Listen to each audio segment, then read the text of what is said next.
Hi everybody, welcome to the Hot Seat, and it's Media Monday.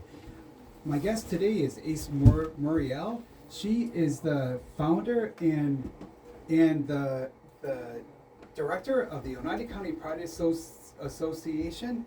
We're getting a bit of an echo here, but I think you can hear me. And there are two big events that are coming up this weekend. On Friday, there will be the LGBTQIA Tales, stories of resilience and remembrance and resilience. That'll be at the Tram at 6:30 on Friday. Then on Saturday is the Intersex and Transgender Day of Remembrance. So there'll be storytelling as well. So Ace, first of all, welcome to the show and congratulations on the award that you won from the Oneida County NAACP.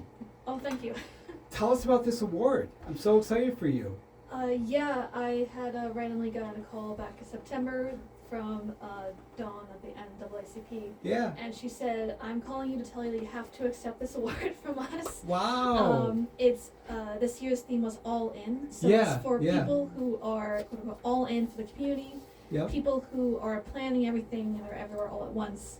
What the primary reason that describes you. yes. The primary reason was the Oneida County Pride Association and my work I do for that.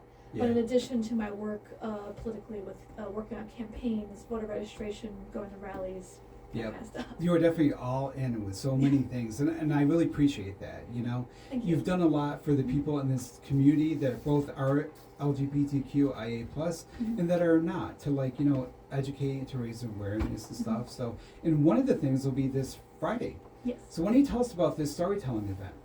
Yeah, so this was actually brought to me by my volunteers. We had two people from the community come forward and said, we want to start doing storytelling events. And I said, well, that's wonderful, because I love ideas. And they said what their idea was that they were going to have a series of workshops for storytellers that would come together for a storytelling event that people from the community come and listen to. It takes a lot of work to write a story. It does. So they had a series of workshops helping these storytellers pick the stories together, ultimately to have exactly what it says, stories of remembrance and resilience, Yeah. especially now this time of year, Right. especially now After after the what election, happened. yeah, right. Being able to come together to remember as a community, individual stories that help uplift us at times Right. like this, to know that there is resilience, Right. there is movement forwards, Yeah. and on Friday night, that's what we'll be presenting and talking about. So what are some of the stories people are going to tell? I know you have a story. I don't want you to tell a story, but maybe you could tell us a little bit about what it is you're going to say and what kinds of stories people can expect if they go to this event. So going to this particular event, we'll speaking exactly on that. Either remembrance or resilience, they all will be real stories. We did specify that. So we'll have to come. Things that actually happen to Yes. the people who are going to speak. Yeah, so it have to either happen to you or someone very close to you that maybe Yeah. have witnessed it. Mm. It'll be stories of people from the queer community who had faced some sort of obstacle Yeah. or some sort of adversity, was able to overcome it, most likely through being themselves, Yeah. through their resilience. That's certainly what mine's going to be about. Someone who, myself, I'm asexual and non-binary, Hmm. as well as being aromantic. I've had my own challenges. What does that mean? If I could ask you, what does asexual and aromantic mean? So both those use the a prefix meaning not. Yeah. So I do not Right. I do not feel sexual attraction Mhm. nor romantic attraction. Oh, So really? I'm not really at least for me, I'm not Yeah. really interested in any sort of partnership in that way. Yeah. I'm much more platonic. So I have Really? friendships, more community, family. Oh, wow. You could be either Yeah. or. So my best friend is asexual but is romantic. So she wants a romantic partner without that's the interesting. sexual aspect. Yeah. You could also be the flip side. You could Yeah. be You like sexual to have but sex, not but you don't romantic. want a romantic Yeah. type, yeah. Which would be most guys, straight or otherwise. We're all aromantic, so we're on this side of the gender scale.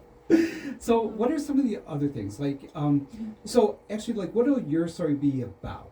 Mhm. So, So I am still fine tuning it because I want to make sure I present it of well course, within right? the story. Yeah. 'Cause yeah, it seems a lot of pressure when you're presenting your own It story. is a lot of 'cause you pressure to wanna tell get a it story. right. Yes, right, Um, right. But it is essentially, mine will be about more towards creating Oneida County Pride Association Mhm. because being Oh, that I right. am from the community, Right. I did this as someone who was seeing what's going on and Yeah. saying, like, we need to come together, we need to do this. So it's going to be What did you see that made you decide it's time to have this thing? So we were coming out of the pandemic, Mm-hmm. and a lot of people were talking about how we just had the very small Pride Festival that was done in Utica in 2022. Mm-hmm. It was put together in about 2 or 3 weeks, and people were saying how wonderful it was, but they Yeah. just wished that we had, for one, more planning to make it bigger and grander, Right. but also just like a community, a year-round thing. Yeah. It shouldn't be Just for one day. Yeah, it shouldn't just be in June, we meet, and then we're done. It Yeah. should be a year-round thing. I know I'm kind of younger. People who are older than me were lamenting of times where there were the gay bars. We did it area. in the past, and like Where there was we other had parades. things. Yeah, we had that place was a popular gay bar. Yeah. Yeah. It's not so needed now in a way. So something is lost because we lost that. But on the other hand, it's like we have evolved. But it's kind of a kind of a double-edged sword, I guess. So, Yeah. Yeah. And I do agree that I've actually read a lot of things saying that a lot of the gay bars, at least the small town gay bars, have left. Right. Yeah. So, but it's not necessarily the bars that we need. It's just the Right. community.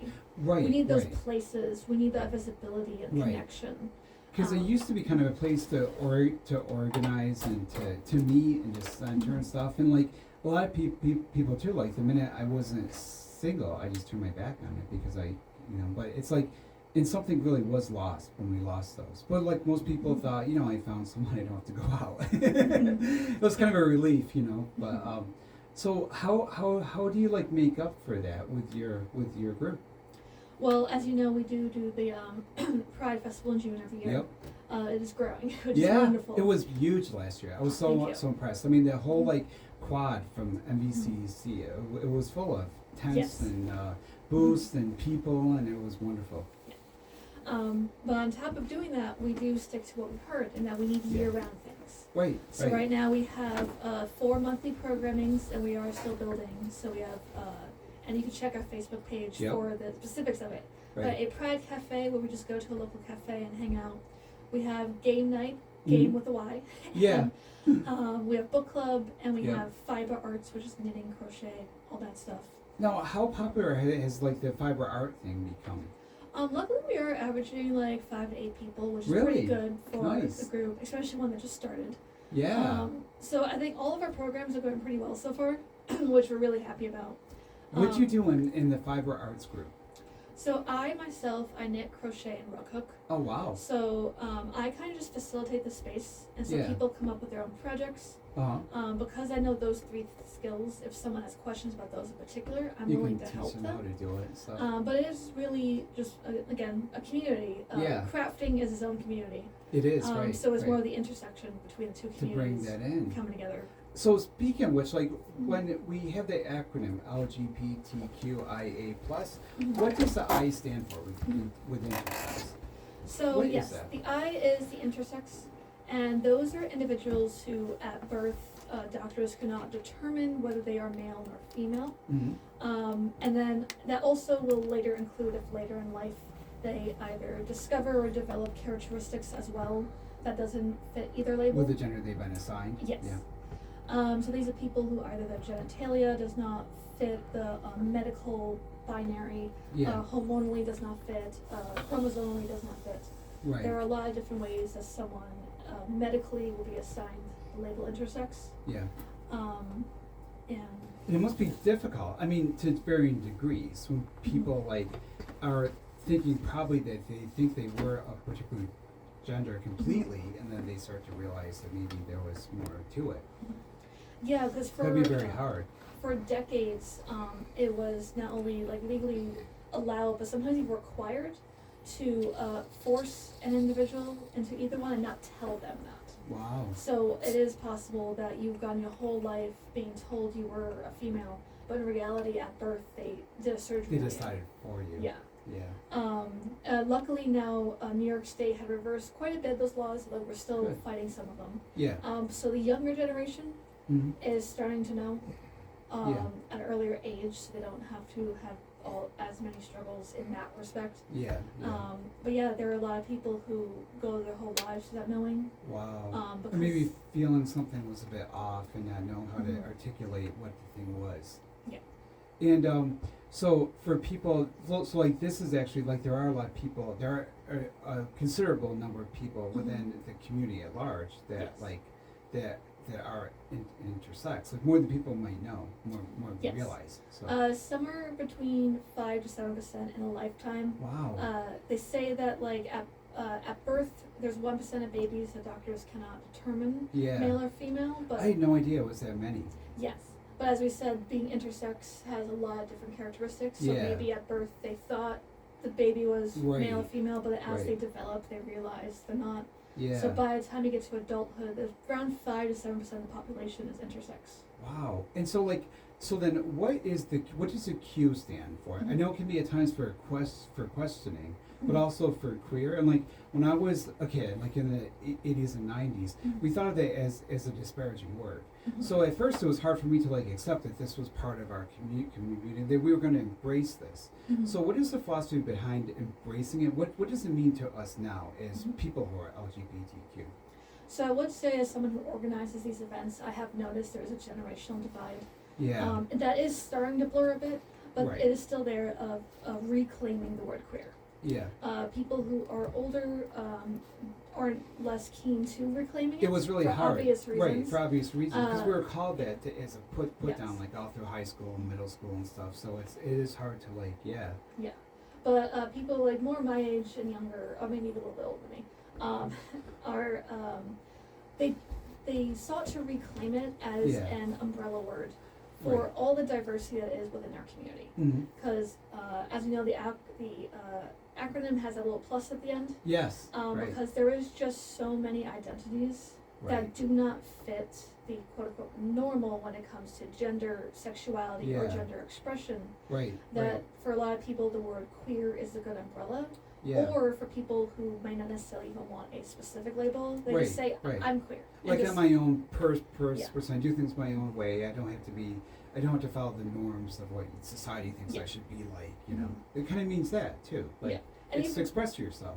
and even though I do have, as I said before, I have my specific labels that I have found that Yeah. fit me, sometimes I just, in rush to do things, I just say I'm queer and just leave it at that. Yeah, you're right. Because sometimes people will then have to ask me what What's they a mean. romantic and what's a Yeah, right, which right, I'm- right. Which is fine to ask, but sometimes like I just say I'm queer and just Right. move on. I think it must be, and you probably see this too. It's a generational divide with that, with the transgender thing, because like you talked about how there were really centuries of oppression, a millennium upon us, and so like as someone who grew up in the 80s and 90s, my generation, like, and I've gotten over this myself. We thought of the transgender population as like an embarrassment, as like a liability, someone we had to kind of cut loose, and because we thought, no, I'm gay, but I can still be a manly man, you know, and stuff. Or women, like in the 90s, wanted to be what they call lipstick lesbians and stuff. Like I was someone who was very like brought up in a very rigid, like, you know, environment about like this is what guys do, this is what girls do and stuff. And so I think it's important that like, and I've worked to be accepting myself, embracing of the whole thing, and I realized, like, maybe you could articulate, like, why is it important that like we adopt an all-ness together kind of approach? Again, because we were talking about it a bit before we started the Yeah, actual show, and that you could fill like a college course of this You could, discussion. right. I It's mean, things really- have changed so much, yes. like within us, not just within Yes. the culture at large and how people perceive us, but like how we think of ourselves too. So Yeah, there is so much complexity to this. I can't really Yeah. give good There's a- in right, this short right. amount of time. But I guess if I had my mind goes to the first yeah, answer to explain right, is that, as you said, for millennia, depending on which culture you were in and Right. where you were, the entire LGBTQIA plus community was lumped under one word and yeah, one category that is bad. And it was Right, sinful, right. it was taboo, it was Yeah. wrong. disordered and like Yeah, was they a would problem whatever with our- terminology yeah. to make them lesser. Right. I mean, it And, wasn't until 1972 they were off the DSM-4 as Yes. a diagnosis for being gay. It was And- actually a diagnosis as a mental health problem. Yes, and So- even in certain countries, and the DSM-5 even, actually I think still does some places, being asexual is still considered something to be treated with hormones. Wow, I didn't realize that. So even certain parts of the umbrella is still on the DMS-5. Yeah. Now, DSM-5. if you don't mind me ask, like, what would you say to somebody who would suggest that maybe to you? Like, pick one side or the other, go with it, get the hormones to become one or the other. What would you say to them? I would say, why? Because Yeah. I've never, specifically for the asexual identity, Right. I've never wanted to change. Yeah. It was how I have been for as long as I can remember. Yeah. Because people think, oh, you develop a sexuality when you're a teenager. When I was in kindergarten, people were like, oh, is that your boyfriend? Because you're playing Play-Doh with him or something? Yeah. Right. So even as a kid, I was like, what? That's so weird. It made like no And then sense. as I grew up to the point where, oh, when you mature, you understand. Yeah. I matured. And I you still don't understand, and yeah. you know that this is not like for you. So. Yeah, and to think that I should be given medication to then Yeah, force right. me to feel something that I don't That you even don't want to feel and don't want to. Right. Yeah, and Right. Studies have proven that it's technically conversion therapy. Yeah. Therapy. Right. Throwing medications at someone to make them feel something Right. doesn't help them. Right. Right. You can raise libido, but you can't force attraction. Right. Right. Right. And you shouldn't. I mean, there's No. no need to. So, though, do you see like a lot of division? Like, do you ever see like people that are in the community that are older, like my age or older, not understanding that or not like being cool with that yet? Unfortunately, age doesn't really factor into the misunderstanding. Yeah. I think because we talked about before we started, there's sort of the big labels like Yeah. the lesbian, gay, bisexual, trans. Right. The original 4 is kind of what people think of. Well, And actually, like anything in my after that. age, we think of the first 3. Yeah. So yeah. So And actually, there was a big resistance to keep the T out of it. I wasn't Yeah. involved at the time. I think it was mostly time like I was kind of sick, so it was the chronic fatigue years. But when I kind of like reemerged into the, life, I was kind of surprised that there was so much integral part of like who we were now. Mhm. And at first, it was kind of hard for me to accept, but I'm glad that I did. So. Yeah. Well, because it's hard because if you remember the original Stonewall, the mothers of it were trans women. I know exactly. So But that's why when we kind of covered that up too, because we want to make it seem like they're people who are like attractive and heteronormative and real guys. It's like yeah. the time period in which I was raised. It was like, especially if you were gay, you were a lot of pressure was put on you to like really be the perfect gay guy, like to be perfectly masculine, stereotypical in every possible way except that, which was very hard and unfair and too much, and it excluded a lot of people that couldn't do that. So Yeah, and that's why when you were talking about the big ones, in my generation, we understand Marshall P. Johnson, Right. and so we see that the big 4. But then again, Yeah. as I said, there are still people even today who are trying to get rid of the T. yeah, We're trying to get rid of anything after the T. or after the B. Yeah, anything. Yeah. And in reality, we were all in the same boat together. Yeah. And developing all these different labels just allowed us to express ourselves. Yeah. But we still are in this community together. Right, and we're going to talk more about that when we come back from the break. We also have people from On Point for College here to talk about their 25th anniversary. You're in the hot seat on a Media Monday. I'm Ron Klopfenstein. We'll have more after the break. Klopfenstein, and you're in the hot seat on a Media Monday. Hey everybody, welcome back to the hot seat on this Media Monday. My guest today is Ace Morreal. She is the founder of the Oneida County Pride Association, and there are 2 events that are going to come up on Friday and Saturday where people will tell stories and talk about their resilience and remembering the past, how far we've come. So we talked about one of these. This was the LGBTQIA plus Tales, Stories of Remembrance and Resilience. It'll be on Friday at 6:30 at the Tram. The other event is on Saturday. Yes. Why don't you tell us a little bit about that? Yes, so on Saturday, we will be honoring 2 separate holidays on the same day, just because we don't have the resources to do both. Yeah, it makes more sense to combine yes. there. So the 2 different days was the Intersex Day of Remembrance, Yep. and the other one's the Transgender Day of Remembrance. Yeah. We are choosing to do it on November 16th, that's kind of in the middle of the 2. Yeah. The Connected Community Schools in Rome, which is on North James Street. Mm-hmm. They've been on the show too. It's a wonderful group. Yeah. Awesome. Yeah. They're letting us use their space, so Wow. we could. It's a nice space. Lots of beautiful art in there. They've redone it. Yeah. Yeah, they did tell me too, when I first talked to them months ago, before this. Yeah. But yeah. we just redid the space, so if you need this for anything, we'll let you be fantastic. there. Oh, that's So really great. I hit them up and That's did it. that's nice. Plus it'll be good to have a thing in Rome and a thing in Utica too. You know, to balance the people that maybe can't come all the way to Utica or vice versa can go to that. Yes. So what's it going to be like? So yeah, it'll be at 2 p.m. I don't know if I said that yet, but 2 p.m. is Saturday. It will be a much more somber event. Okay. Okay. This is a day of remembrance. Okay. So we are. It's not so much about resilience; it's more about remembering. Like, it's much more about the remembrance, but I'll get into the resilience portion Sure. in a minute. Sure. A day of remembrance for both the intersex and trans days is a day to remember those who have fallen in the past year.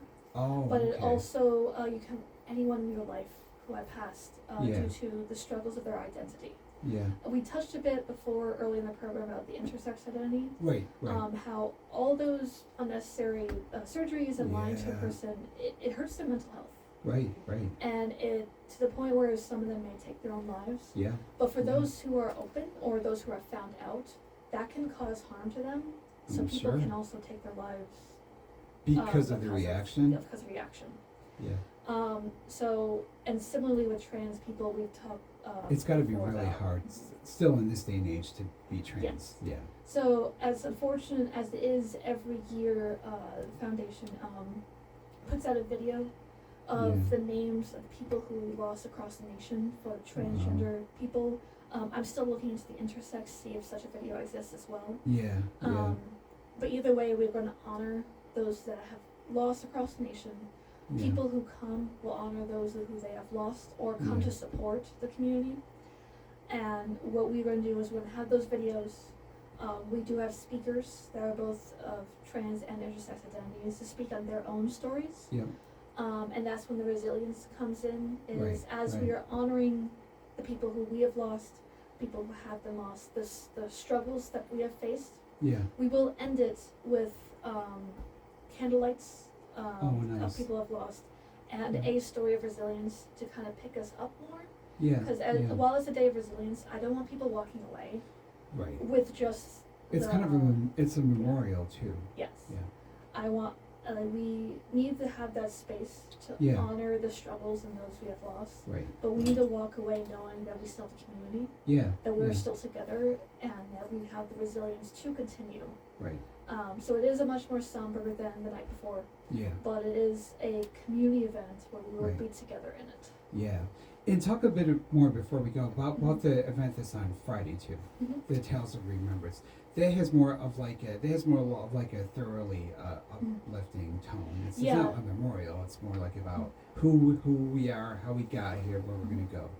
Yeah, 'cause as I was saying before, that event was what volunteers came to us asking to do that. Yeah. So they actually just happened to be right next to each other, and I was Yeah, like, that's just yeah. perfect because we kind of encapsulate Yeah. what that weekend's going to be, and that we are acknowledging struggles.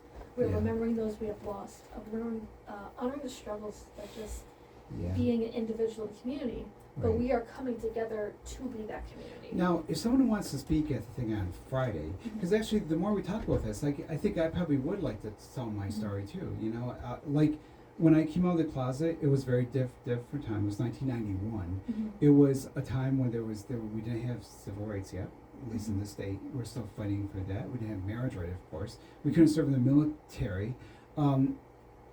Discrimination against us and malignment and disparagement was the norm. Mhm. So what I did, and still I can't believe I actually did it like this, but I actually wrote a column for the Utica OD, and it was on the Sunday OD, which was like at the time 1991. This was back when the paper was like a foot thick on Sundays. Yeah. Like it was everybody read the Sunday OD, Mhm. and that's how I came out of the closet publicly. It was on July 5th, 1991, and it and it was like, I remember as a terrifying thing the Saturday before, because I knew it was going to come out.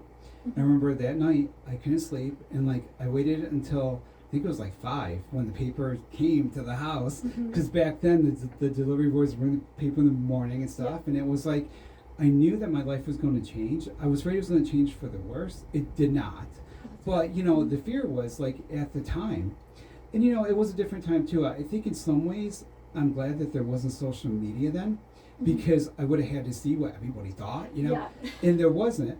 I did get I would get harassing calls. People would mail stuff. There's the old days. I get hate mail, like actually literal mail, but overwhelmingly it was the opposite. And of course, doing that made me so strong that the hate and the terrible things people say would kind of bounce off my shell. So I would like to talk about that. So could I? So at this event, we were trying to do just the workshops for the people who were going to tell a story, trying to get some structure to it. Yeah. But we have discussed that if this is a popular enough thing, we may do more in the future. So for this particular event, it will be more towards people who have prepared with us. But there was going to be a Q&A section afterwards, so maybe you can get some of that. Yeah. So like if people come to this, like the audience can talk too, right? There will be a section where the audience can interact. Yeah. But depending on timing, we're not get everyone's story going on. And so is there an admission for the one at the Tram? Yes, I believe, because as an Oneida County Pride Association, $5 or $10. The Oneida County Pride Association cannot handle money at this point, but the Tram, I think, if you just buy something. Yeah, they have such good food there, and there's gluten-free food, and there's sugar-free food, and whatever free food you, kind of, whatever you can't eat, they have stuff you can eat. So so shout out to the Tramontane Cafe. I love the Tram. They're letting us use their space for free, so if you do buy something off their menu. Buy stuff, because they are supporting us. And you'll be glad that you did, because the food is amazing there. Yes. You can buy stuff to take home too. Like she makes these cookies that are gluten free. Like I'll buy 5 and have one for breakfast every day. Oh my gosh. The tram is great. So is there anything else you'd like to get in about these 2 events or about the Oneida County Pride? Maybe tell the listeners like how people can follow along and get more information. Yes. So as we are working towards being incorporated officially, we still are just using our Facebook and Instagram accounts. Yep. That's a really good way to do it, though. That's we do plan on once we get funding that we'll purchase a website, all that. But at this time, we are just doing what we're capable of doing, which is Facebook, Instagram. We are on LinkedIn as well. Oh, nice. But I do put out a monthly newsletter. So if you email oneidacountypride@gmail.com, I'll attach it to the newsletter. Oh, good. I'm not sure if I get that, but I'll have to do. Okay. I'll have to send an email. So yeah, and I put out a flyer of what we're doing for next month, as well as heads ups on what we're doing, how to get involved, maybe some info about the community. That's really great, and I'm going to put all the stuff on the show notes for this, so you can send me all that information and stuff, and we'll get all that out there. And I will be there on Friday to support everyone, and I think it's really great that we do have to tell these stories, even if not on stage that night. Like the story I just told now, I really think it's important, all of us who have a story have to just start telling this story to whoever will listen, because now more than it's our voice that has to get out there, a voice of minorities, Yes. So in addition to everything else that's happened this week, I also went to Syracuse on Friday for the first ever Pride Organizers Convention for all the Pride organizers of New York State. Cool. And one thing that stood out to me that was very profound was someone was speaking on the queer community's self-erasure in rural counties. And by self-erasure, they mean that they either stay in the closet or be as low-key as possible in the rural counties until they are old enough or have the resources to go to New York City. So in rural counties like Oneida County and the surroundings, people think that we're not here, that being gay is a city thing. Yes, right. And that's just not true. So we need to tell our stories, we need to show that we're here. Obviously, if your safety is in danger, that's safety first. Right. But we can't keep self-erasing ourselves, because we are here. Right, exactly. And I think it's good to just to the people that know us, for them to know, yes, I am gay. I think it's important that people know that, yes, I am gay. These people that you think you're afraid of or whatever. Like, no, it's me. It's no big deal, you know. So I think it's really great what you do here. It's really great, and it's so important in an area that is not in Manhattan, you know, or San Francisco. It's like it's great because we're everywhere. Yes. That's what we used to say back in the 90s. We're queer. We're queer. Get used to it. That was a big chant, you know. Mm-hmm. So, well, Ace, thanks for being here. Congratulations on the award. I'm sure we'll talk to you a bit more in the show. But now I want to go to Hawa Peters, and I am hoping, Hawa, that your microphone is on. Our sound engineer, Jay-Z, has stepped out of the room for the moment, but I'm going to look and see if I can tell if your mic is on. I'm not sure where he went, but Hawa, let's talk to you though. Let's assume that it's all going to work. And okay. So I know you have a big voice. You're one of my favorite people. You both are my favorite people to talk to. And Dawn should be here at some point too. But what is On Point all about? Well, first of all, I want to say hello to everyone. How Hello. you doing, Ron? It's nice to see you again. Always a pleasure to come here. I love coming here. Well, I love having you guys Yes. here. I love having you all here. Thank you know? you. So, I work for On Point for College Yeah. as one of the advisors, and here comes Great. Dawn. Here's How you Dawn. doing, Dawn? Hey, Dawn, you started off. How are you? Dawn, is Jay easy out there in Yes, the he house? is. Okay, could you just maybe ask him to make sure that Howa's mic is on? Because I'm not sure about that. And before we get too much deeper in the conversation here, I want to make sure, because I did know how to do the mics, but then we changed boards and like the mics that I knew about, the buttons, you know, it's complicated, all these levers and dials and buttons, and you see like there's like 100 of them, and there's only 3 mics. So, Jim, I just want to make sure that Howa's mic is on. I'm not sure about that because I think Jay-Z may have stepped out. So, is Jay-Z? Oh, he's on the phone. Okay. Well, you know what? Let's assume that let's go ahead with it. So tell us about On Point.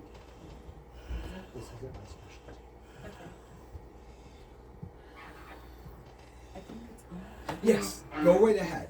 Okay. So, On Point for College is we are a nonprofit organization. We have 2 locations, Syracuse and Utica, and our program is like 3-part. We have Access, Success, and Career Services. I did brought in some brochures Yes. and sharing with you guys. Yes. So we focus on helping students, any student, any age. It doesn't matter what age you are. It doesn't matter where you come from, Wow. what language you speak. If you want to Nice. go to college or any higher institution, whether it's a trade school, 4 years, a university, or just 2 years, On Point can help you. We can Cool. help you with filling out financial aid, And college that's really hard. applications. People need a lot of help with that. That is really hard to fill out those Yeah, financial aid forms. we It's like even- doing your taxes. Yes. Even look more in for depth. You know, yeah. scholarships, opportunities, and Yeah. we really help the students. I mean, for many of our students, they come to us and they're sad and they don't know if they can afford college or if possible to go to their dream college, and Yeah. Point help them get to that college. It seems like I know for me too. Like when I grew up, I was the first one in my family to go to college and stuff, and like I had no idea how to do it, what to do when I got there, how to be successful. And at first in college, I was not. I had to go to another one because I was so unsuccessful. So like, how do you prepare kids or adults who are going to enter, who are like have it all set? They got the money, the scholarship. They start out. How do you prepare them for like that first onslaught of their classes and papers they got to write and all that? Yes. So like I said, we're with you throughout the step. First access, then success. So class schedule, showing you around the school. We do a lot of college tours too. So before you get into the college of your dreams or whatever you want to go, if it's a trade school, you do a tour. You get to meet the teachers. You get to ask questions that's in the really university. Nice. Yeah. So that's really cool because then you get to be familiar. No, Sorry, I understand. Guys, English is You know, like you get on a campus, and a campus is like so spread out. Like even like when I went back to work to teach in colleges, it's like there's all these buildings and like how to figure out where your classroom is, and those are hard. Like when you're going to go there to work, but like if you go there as student and like you're away from home for the first time and you're on your own, stuff like that can be terrifying. Yeah, that's why it's very important for students to go on this college tours, because then they can see if the college is right for them. You know, if Yeah. it's big enough or if it's small enough. You know, it depends what they're looking for. So Yeah. when they go, they really get a sense of belonging. Like, oh, you know what, this is cool. I like this college. I like the space. I can see myself going here. They can ask questions. So it's really great just to have those students Yeah. go with on I the can tours. imagine. So Dawn is here, Dawn LaGuerre, and we're getting close to break time, but I don't really have a way to take us to break without the engineer here. So let's talk to you. So I'm so glad that you're here, though, Dawn, and you're on the show a lot, and you're always doing good stuff. And talk about the All In Award. Like you are the queen of All In. You're in everything.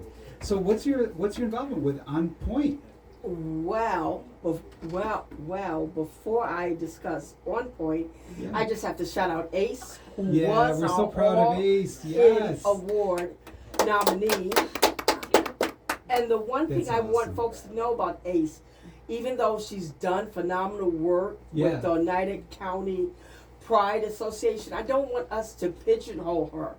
You know, I suffer with She's a mobility lot. issues. Yeah. She has been a chief advocate with RCIL, making sure that there is accessible accommodation. She has I worked. didn't know that. Good for you. She has worked with Reverend Mike Ballman Oh, good. to make he's a really great guy. to Yeah. make sure that the homeless voice is pronounced and that they Good. have accommodations, voting rights. Good. Oh, good. She's done that. Reproductive rights. So to Wow. me, when I see Ace, she is beyond all in. That you is know, all in. and we just enjoy her. Yeah. Hawa, everybody knows Hawa. Yes. Hawa I is know. a She's wonderful. powerhouse Yes. and a She force is, to yes. be Unit reckoned to with. royalties is amazing. with We have to talk about that a little bit too, but all of her collaborations. Yes. I believe that Hawa is one of the recipients that benefited from On Point for College. Other familiar. Awesome. Nice. Well, Dawn, you got to tell us all about this. I want to know. The listeners want to know. But right now, we're going to go to break. So when we come back, we're going to hear more about On Point. And Dawn, you're going to finish your thoughts there. How we're going to hear Alright. more from you. You're in the hot seat on a Media Monday. We'll have more after the break. This is Ron Klopfenstein, and you're in the hot seat on a Media Monday. Hi everybody, welcome back to the show, Hot Seat Media Monday. Dawn, tell us all about, there's an On Point for College event on Thursday, 25th anniversary, right? Yes. So the wonderful thing about this is the On Point for College celebration. Yeah. And what it actually does is it celebrates a variety of folks. It celebrates honored students. We're going to be celebrating folks that have been pretty vocal in helping the community. Yeah. One of the folks that we're going to be honoring is the new Utica superintendent, Dr. Oh, nice. Christopher Spence, and he's been really integral to On Point for College. Wow, that's Because great to hear. for this particular year, he has a physical space for students on the for students on the high school campus. Oh, They nice, don't at have to go to Proctor. 500 Plant Street. Wow. They don't have to go to the office on Genesee Street. And so far, they have helped over 1,000. Oh my gosh, folks. that's amazing. Yeah. What's really integral about On Point for College, and Hawa has alluded to how they are very hands-on. They have helped over 2,300. This is just the Utica office 2,300. alone. Wow. Graduate first-generation students, and a lot of these students we know in the community. Who doesn't Wow. know Gio Harvey? Gio's Oh yeah, of course. That's a guy who Gio's- makes the community, good for you guys that actually, that Oh, guy oh, does a lot. Exactly. So Gio Harvey started with MVCC, Nice. and then he went to SUNY Poly. Yep. He became the SUNY Poly president, and then he I went know. on to graduate school, where he's Yep. at SUNY Albany, and he is on the SUNY Poly trustees. So he's responsible Good for him. for disseminating information and helping students grow academically and financially. Yeah. The other great thing about On Point for College, they are so much more than academic readiness, whatever. Even if you're not thinking about going to a 2-year or 4-year college, they help people with certification programs. They help them with vocational programs. They have helped homeless students in the past who did not have homes. They have helped people with medical issues. They have helped immigration. They have helped refugees. But more specifically, the reason why I'm here, I'm the event chair for On Point for College, and I've been involved with them for over 8 years. Good for you. So the specific event we want to discuss is the On Point for College Utica celebrations. They're going to have remarks by the New York State Assistant Secretary of Education. Gosh, that's impressive. We have the Dreammaker Award, Utica City School District Superintendent Christopher Spence. Oh, nice. Good for him. Community Leaders Award, Mayor Michael Galimi and Assemblywoman Marion Buttonshine. We're having Career Service Award by the Bank of America. Campus Angel, Amy James from Hamilton College. And we're going to have dynamic folks like Hawa. And if people know Dwayne Ingram, who runs the amends program, he was one of the star pupils that came out On Point for College. We have a husband and wife who came from another country. Oh my gosh. Who were trained medically, but they didn't have the certification. Now they are two of the biggest supporters. They work with Slocum Dixon, various other places. They're physical assistants. Can people go to this, like buy ticket to support this? Yes. Please support them. Tickets are $75 per person. It's Thursday, November 14th at 5:30. Right, it's gonna be at Harts Hill Inn. And for folks that don't like paying checks, you can get tickets at www.onpointforcollege.org/celebration. That's a good way to do it, because who has checks nowadays? I haven't written a check since before COVID. Since before my first cough. You can also get a table for $750. Oh, nice. So how did you get involved with this group? Well, I was an On Point student, and That's I was incredible. one of the awardees, people that received the award last year. Congratulations. And the program really made a difference in my life because How? I was a mother of 3 at the time when I was going to MV, and it was just so difficult. My story with On Point, how I got involved, I heard that they were giving out free computers, right? Laptops, And then I was like, oh, I want a laptop. Because, being a mom of 3, it's hard to afford a laptop. You gotta work wherever you can and do stuff. So, and then they used to come to NVCC every Wednesday, so that's how I got involved. I write my name down, I signed up, I met the team.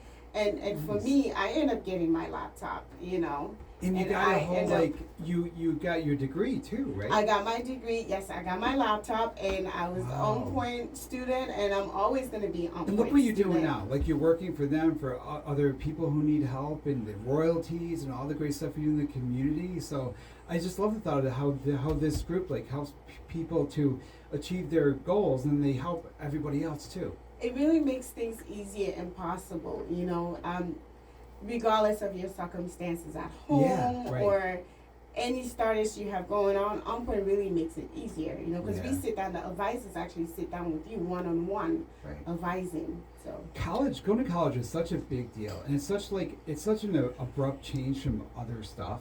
Because I teach the freshmen at Utica College and stuff, and I kind of see it is kind of a shock. I also have to keep that in mind. I try to help them make friends with each other within the class and stuff, because for a lot of kids, most of them, it's the first time they've ever been away from home.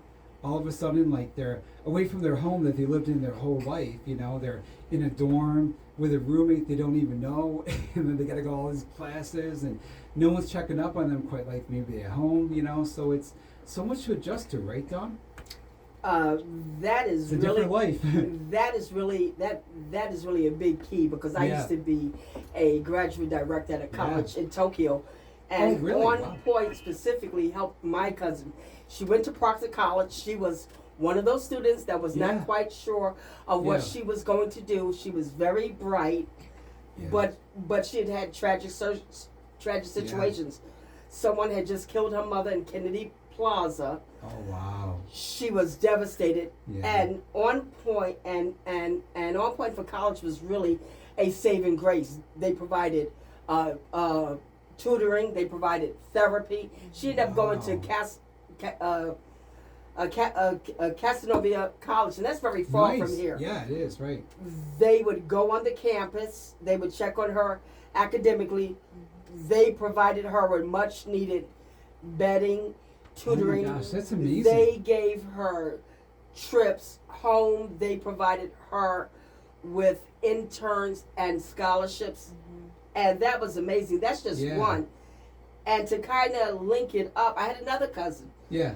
I had another cousin from one point from college who was working through his gender issues. So not only did On Point for College help him academically, they helped him find groups that were social, that made him Wow, that's incredible. that made him feel comfortable. Yeah. The key thing for me is it is not specifically youth. Yeah. They will yeah. help. They will help folks up to 75 years old. Oh my gosh, And if that's Kevin that's Markin great. was on the show, Yeah. he often tells about this one man who was about 60, 65. They wanted to give him a promotion, but he didn't have this needed certification. Yeah. Yeah. So what happened is On Point for College provided that 65-year-old man with Wow. certification. They provided him with tutoring, Yeah. and he got the promotion. That's amazing. They have helped so many phenomenal students, and the real big thing about this is they don't always get grants. They have to do they have to do a lot of fundraisers. I'll bet, yeah. And in these this austere- event is a fundraiser too. It Ex- helps to support the group, right? Exactly. And in Yeah. these austere times, Yeah. Right. they help all kinds of folks. You know, if you Nice. don't want a college degree, they get you certification. They provide Wow. internships. They help you with housing, Yeah. teeth, Yeah.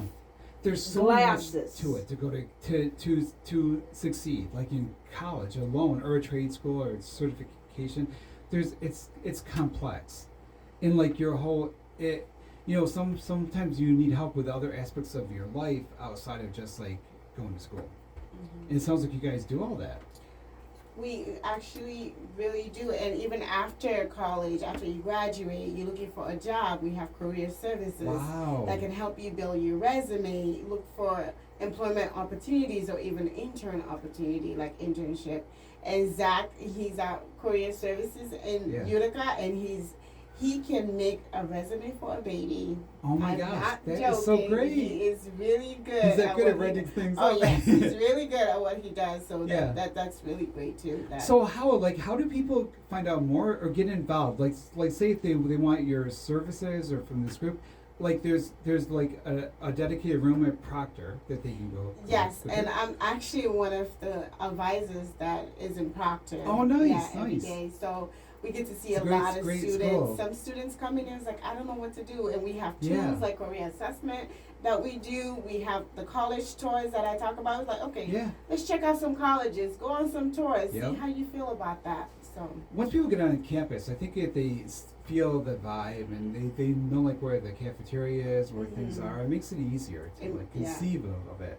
So like, how would people like if they don't go to Proctor, like want more information? Like how would they reach out to you guys? well, they can always go online at Yeah. onpointforcollege.org. Mhm. And also our office is 2608 Genesee Street. Community Utica. Foundation, right? Yep. Yes, the Community Foundation building. Yep. We're in level 1, so we'll. So like during the business hours, like 9 to 5, can people just go there, or could they call first, or how would that work?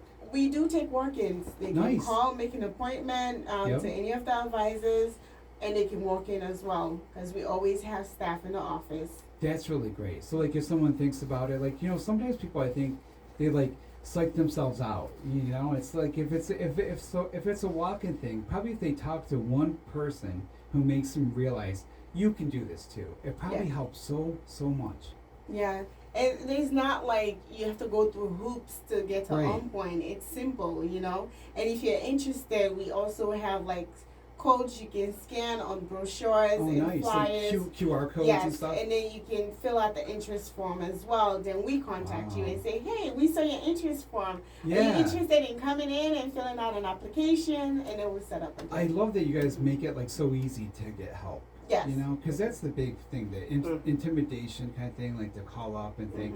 Well, I think a lot of people think with college, like you have to be like straight A's and everything, and like you don't. Like, you know, there's something I tell the college students myself this, like, you know, I was never good at the math and science stuff. I even failed the math a few times, but you know, English I was good at, and like college is for everyone. You know, you just find the things you're good at, and like some things you have to do, and you get through it. But like to have help like you offer must make such a difference. Don, how are some of the people like that you talk to? How this changed their lives? For some of these people, getting the education, Yeah. getting the financial aid, the transportation, and one of the best things I think about On Point is that they meet people where they are. Yeah. And one of the things you just spoke about has to do with folks with missteps. Okay, Yeah, you know right. what? It didn't work out. Guess what? Right. They don't turn you down. They're still going to work with you. Okay, so you decided college is not for you. Yeah. Okay, so they help you with vocation. Okay, you decided you don't like that vocation. Guess what? They have certifications. They have job Wow. programs. They have assistance. And for me, what I really like about is even if you have a college degree, okay? Yeah. They will still provide tutoring. Who says like your prime example Yeah. for folks who aren't as skilled Right. in oral language that may want to be a teacher. They will help Yeah, you right. connect with certification, getting you tutorial, And that is helping really you hard. make the certification. vocational decisions. Yeah. But the other thing which is oppressive, and I know about because when I lived in Tokyo, my Japanese was very limited for me to be a Right. graduate advisor. Yeah. I really know how it feels when you're in another country and you don't know the Right. systems and the language. And that's the beauty of On Point. They have folks Yeah. that speak Spanish. They have folks that speak other languages. You know, they have people from the Asian community, Really. folks from the Bosnian community, someone like Hawa that deals with the Somalian community, That's and fantastic. and other communities. And if you have limited English proficiency, Yeah. Right. they will help you. And if anything, I'm going to say during these austere times that we're about to face, these students need all the help they I can know. get. And you know, I always tell the kids, like the 8th grade students that I teach, plus the college kids too, like there really is so much help out there. Just ask for help. You know, and once you're in the college system too, like there's tutoring on campus you can get, and like there's so much. People don't always know like how to ask for this. So how do you get over, like how do you tell people like what's your pitch for this group, like why people should get in touch with you? You got a few minutes left. Okay. Well, okay. I have to think about it. Well, I mean, you are a success story yourself. Yes, I am a success story, and I was On Point student.